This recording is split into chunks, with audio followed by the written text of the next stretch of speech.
लोगोफोर बे खेबाव नोंथांमोननो लानानै फैबावदों मोनसे टेट जेनाखि टिचार्स इलिजिबिलिटि टेस्ट बे एग्जामाव फैनो गोनां माखासे कमन कुइसन्सफोरखौ नोंथांनि सिगाङाव बाहाय लाबोनानै होफैनाय जादों इडुकेसन पार्टनिफ्राय दा बे अब्ला नोंथांमोना जायफोरा नेक्स्ट एग्जामाव जिरायगोन बिथांमोना बे भिडिअखौ नायोब्ला हाजासे मोनाब्लाबो एसेब्लाबो हेल्प मोनगोन होननानै आं सानदों दा बेनिखायनो जायफोर नोंथांमोना नायनो गोसो अब्ला बेखौ भिडिअखौ जोबजासिम नायलांनो हागोन आरो मिथिना लानो हागोन जे बबे कुइसना आंनि सिलेक्सनाव गाखोनाय जाखो अब्ला फैदो लोगोफोर गोबाव खालामाजासे जों नायलांदिनि दा बाहाय मोनसे खोथाखौ बुंग्रोनाय जादों दि इंराजिजों आं बाहाय टेक्स्ट खालामनानै होनाय जादों दा बाहाय इंराजिजों लिरोबा बर्ड जागोन आं बेखौ बर'निबो जा हायो खिन्थानानै होनो आखायाव लालांगोन माब्लाबा अबेबा कुइसन्सखौ बावलांनोबो हागौ बर'नि फोरमायनो हानायाव दा अब्ला बड' मिडियाम आरो इंलिश मिडियाम मोननैबो मानसिफोरा मोननैबो स्टुडेन्टसफोरा एबा मोननैबो जायनाखि केन्डिडेट बिथांमोनहा बेखौ नायना लानो हानाय जागोन दा बाहाय दङ फार्स्टआव नुनो मोनदों नोंथांमोना व्हाट आर द मेन एजेन्ट्स अफ ससियेलाइजेसन समाजारि खालामनायनि गुदि मा होनो एजेन्ट्सफोर बिथाफोरा मा होननाय जादों समाजारि खालामनायनि ससियेलाइजेसननि खालामनायनि गुदि जाहोनफोरा मा होननाय जादों अब्ला नोंथांमोना बाहाय नुनो मोननाय जागोन फेमिलि न'खर बाहाय दं नोंथांमोना से नाम्बाराव नुनो मोनदों फेमिलि दङ न'खरजों समाजारि दानो हायो होनदों मेडिया दङ बाहाय माखासे बिजोंफोर दङ होनदों पियार्स लोगोफोर दङ स्कुल बाहाय लोगो मा दङ फरायसालि जेराव फोरोंगिरिजों लोगोसे खालामनाय जायो अब्ला दा बेयाव गुदि खिथा बेफोरखौ बेखेवनानै बुंनांगौब्लाबो बिजाबनिसो बाथ्रा जानानै फैयो बिनि थाखायनो नोंथांमोना बे मेन टपिकखौल' गोसोआव लाबानो जाबाय फेमिलि मेडिया पियार्स आरो स्कुल बे मोनब्रैखौ गोसोआव लाबानो जाबाय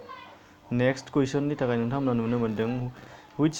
psychologist formulated 4 distinct stages of children's intellectual development मा होनदों बिनिफ्राय what are they दा बाहाय नोंथांमोना मा नुनो मोनदों सोर साइकोलजिस्टआ मोनब्रै गथ'फोरनि मोनब्रै स्टेज इन्टेलेक्सुयेलनि जौगानायनि स्टेजखौ खिन्थानानै होदों सोर साइकोलजिस्टआ आरो बेयाव मा होननानै बुंनाय जादों अब्ला नोंथांमोना बाहाय नुनो मोननाय जागोन बाहाय जिन पियागेटआ बिथाङा बेखौ खिन्थानानै होदों आरो बेफोर मोनब्रैफोरा मा नोंथांमोना बाहाय नुनो मोनदों दा सेमि मटर स्टेज बे मोनसे नाम्बार 2आव दङ प्रि अपारेशनेल स्टेज थार्डआव दङ कनक्रिट अपारेशनेल स्टेज आरो नाम्बार 4आव नोंथांमोना नुनो मोनदों फर्मेल अपारेशनेल स्टेज बे मोनब्रैखौ नोंथांमोना बेखौ गोसोआव लाब्लानो जाबाय बेनिफ्राय नाम्बार मोनसेयाव कुइसनाव नुनो मोनलायबाय एबाराव what are the 4 most commonly accepted डिभिजन्स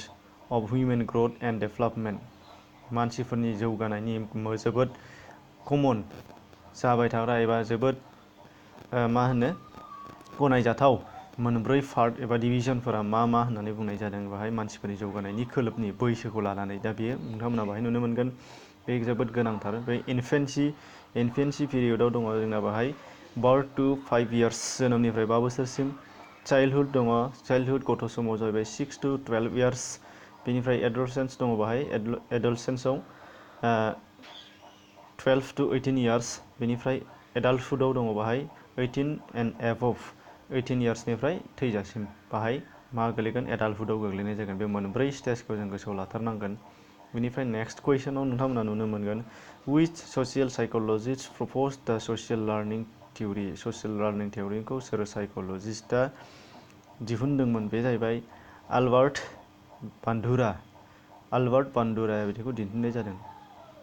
बेनिफ्राय नेक्स्टआव नुनो मोनदों who said that development and learning in children occurs through social interaction with others बाहाय सोर बुंदों होनदों गथ'फोरनि लार्निं सोलोंथाइया लोगोजों सोमोन्दो गायसनलायनाय एबा मा होनो बिदिखौ इन्टारेक्सन गावजों गाव फोरमायलायनाय साननाय हनाय फोरमायलायनायनि गेजेरजों जौगालाङो होननानै सोर बुंदों बाहाय भाइगत्स्की बेबो जोबोद गोनां कुइसन भाइगत्स्कीया बेखौ बुंनाय जादोंमोन नेक्स्टआव फैदो दानिया बाय व्हाट एज आर द चिल्ड्रेन एबल टु स्पिक फुल लेंथ सेन्टेन्स इन दियर मादार टां बबे बोसोरनिफ्राय बा बबे बोसोर बैसोनिफ्राय गथ'फोरा गावनि लेंगुवेजाव गावनि रावाव बिमानि रावाव माबे मोनसे आबुं सेन्टेन्स एबा बाथ्रा बुंनो हानाय जायो होनदों बे जाहैबाय बाय द एज अफ 3 बोसोरथाम जानायनिफ्राय बेखौ हानाय जायो होननानै साइकोलजिस्टफोरा बुंलांदों बेनिफ्राय नोंथांमोना बाहाय नुनो मोनगोन at which age should children be admitted into the pre nursery classes बाहाय मा नुनो मोनदों नोंथांमोना प्रि नार्सारि नार्सारि जागायजेननायाव माबे बैसोआव गथ'खौ थिसननाय जायो होनदोंबा 3 or 4 बे नोंथांमोननि सायाव बेयाव 3बो होनो हागौ खायफाया 4बो होनो हागौ मानो होनबा 3 आरो 4 मोननैबो अप्सन बाहाय 3 आरो 4 मोननैबो बैसोआव बेखौ थिसननाय जायो। बेनिफ्राय नेक्स्टआव कुइसनखौ नुनो मोनगोन what are the 5 elements of active learning active लार्निंनि मोनबा गुदि मुवाफोरा मा होननाय जादों बाहाय दङ मेटेरियेल्स बेनिफ्राय नोंथांमोना नाम्बार 2आव नुनो मोनदों मेनिपुलेसन बेनिफ्राय जोङो चइस लेंगुवेज एडाल्ट सापर्ट बेखौ नोंथांमोना गोसोआव लानांगोन गासै मोनबा। बेनिफ्राय नेक्स्टआव दङ व्हाट आर द फुल फर्म अफ TLM बेथ' फैखागोनानो गोरलैथार नाथाय बे जाहैबाय टिचिं लार्निं मेटेरियेल्स जोंनि फोरोंनायाव जेसेबांनाखि मा नांगौ गुदि मुवाफोर बेसादफोर जों लायो डास्टार जानांगौ पेन्सिल जानांगौ ब्लेकबर्ड बुक्स लावथि दिन्थि लावथिनाय जानो हागौ पिक्सार्स जानो हागौ ग्ल'ब जानो हागौ एभ्रिथिं जायखौ जों फोरोंनायाव बाहायनाय जायो। बेनिफ्राय जादों व्हाट इज द फुल फर्म अफ ECCE एन्सारा जाहैबाय early childhood care and education बेबो गोरलै बेखौबो सोंनाय जायो ECCE नि full form early childhood care and education. दा गाहाय टटेल नोंथांमोननो गासै 10टा कुइसन्सफोर होनाय जादों बाहाय नोंथांमोना माबा मोनसे नोंथांनि थाखाय गोनां जानानै फैगोन। दा बेयाव मोनसे खोथा जाय नोंथांमोना बेखौ PDF फाइलबो मोनगोन डिसक्रिपसननि लिंकआव हाबनानै PDF डाउनलड खालामनानैबो नोंथांमोना लानो हानाय जागोन बे